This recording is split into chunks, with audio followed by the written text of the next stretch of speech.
If you're here, if you're listening to my voice, if you're watching this video, you probably played Star Wars Galaxies back in the day. And you know how special it was, how unique of an MMO experience it was. You weren't just playing a Star Wars game, you were living a Star Wars life. You could be anything. You could be an architect, you could be a doctor, you could be an armor smith or an image designer, which was like a plastic surgeon plus hairdresser, I guess. You could be a dancer, an entertainer, a musician, a politician, and yes, a bounty hunter, a Jedi, all that stuff too. But the game was more than just a lightsaber and blaster Star Wars game. It was almost like you were just living a life in the Star Wars universe. Just a regular person.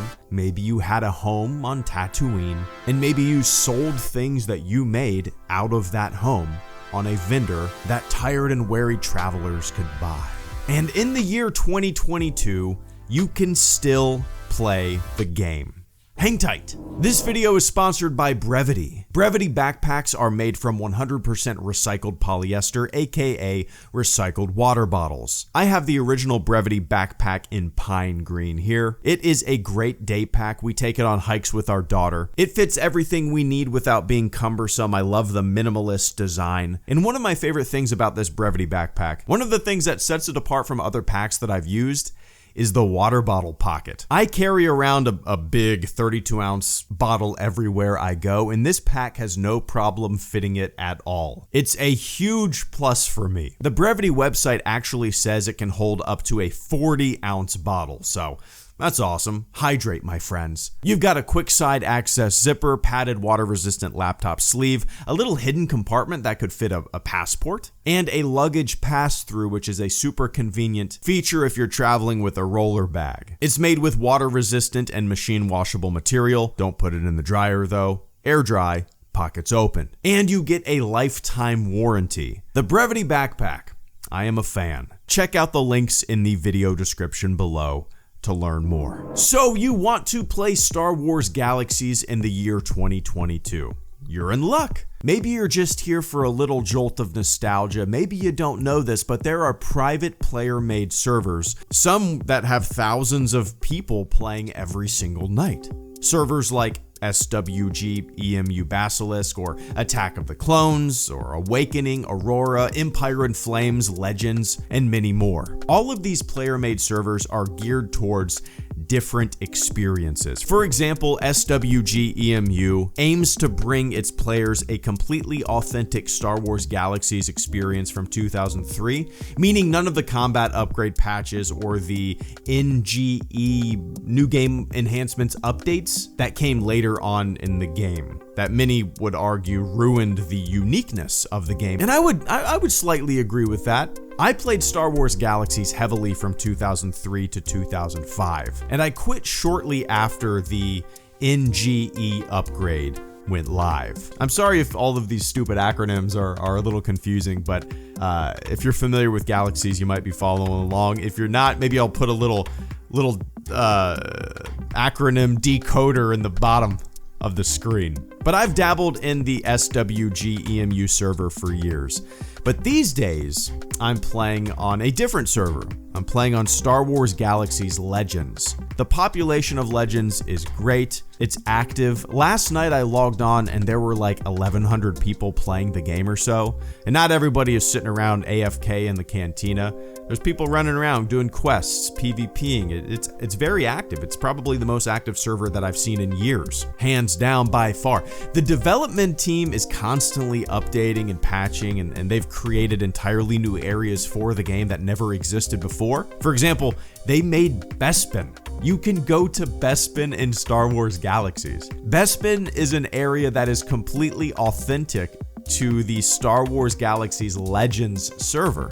It's pretty cool, man. Now, some of you Galaxies veterans might not like Legends. It is post-NGE. So if you played the game as I did from launch and then quit when NGE came out, You won't see the original like 32 professions that you could become. You'll see 9 that NGE whittled it down to. So, take that as you will. Anyway, if you want to play the game in the year 2022, get the game client. Do not spend $100 on eBay for game discs, unless you're a collector or whatever, but don't do that if you just want to play the game. Do some Googling. You can get the game client easy. There are websites out there that offer abandoned software, which this is, or even torrents if you're into that thing. And then after you get that client, all you have to do is go to swglegends.com and download their launcher. It's super easy. You create an account, they activate your account, and then you're back in the grand world of Star Wars Galaxies. As someone who doesn't have a ton of time for video games these days, I don't really mind NGE now. It's a simpler game than pre-NGE, and it's been fun kind of experiencing a slightly different side of the game that I never experienced back in the day. Now, there's a good chance most people have tuned out of this video already, but if you're still here and you've never played Star Wars Galaxies, I think it's worth checking out. Experiencing an MMO that came out in 2003. An MMO that still appeals to me way more than any modern MMO by far. Any MMO that I've played in the past, I don't know, since Galaxies really. It was a pure sandbox.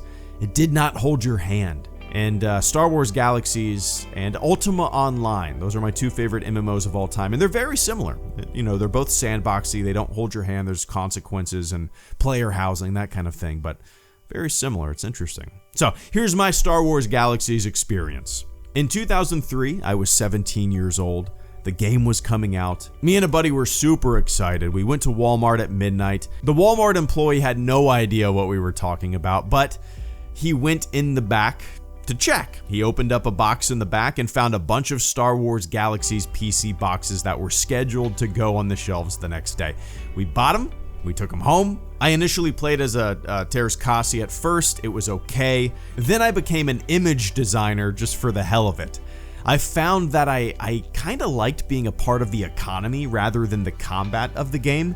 So after I dabbled as an image designer for a little bit and experienced the economy, I decided to become a doctor. Eventually I became a master doctor, and what I would do is sit in the Mos Eisley spaceport saying things like 5,000 credits for a full buff. And I'd have like a line of 10 to 20 people in front of me patiently waiting their turn.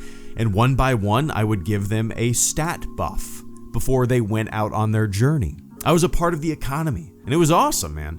I had my own home on Tatooine in my guild's city, and I just found the game very relaxing and enjoyable. Almost like a Star Wars chat room, I guess. Almost like Second Life, but Star Wars. Where you could just live a Star Wars life. Not everything was combat. You could be a doctor. It was kind of cool. I wish we had a modern Star Wars game like that, I mean, the Old Republic is fun, but it's basically a single-player game, right? I mean, yeah, occasionally you'll see another person running around, but you could go the whole game playing solo, never interacting with a soul if you wanted to. And everybody's kind of climbing the same ladder and trying to get the same loot and blah, blah, blah. It's very similar to other MMOs in that respect. But Galaxies, on the other hand, was player-based. It was all multiplayer. It was just a big multiplayer Star Wars chat room sandbox playground. And if you want to get hit with some nostalgia or experience the game for the first time, jump in, man. Have some fun.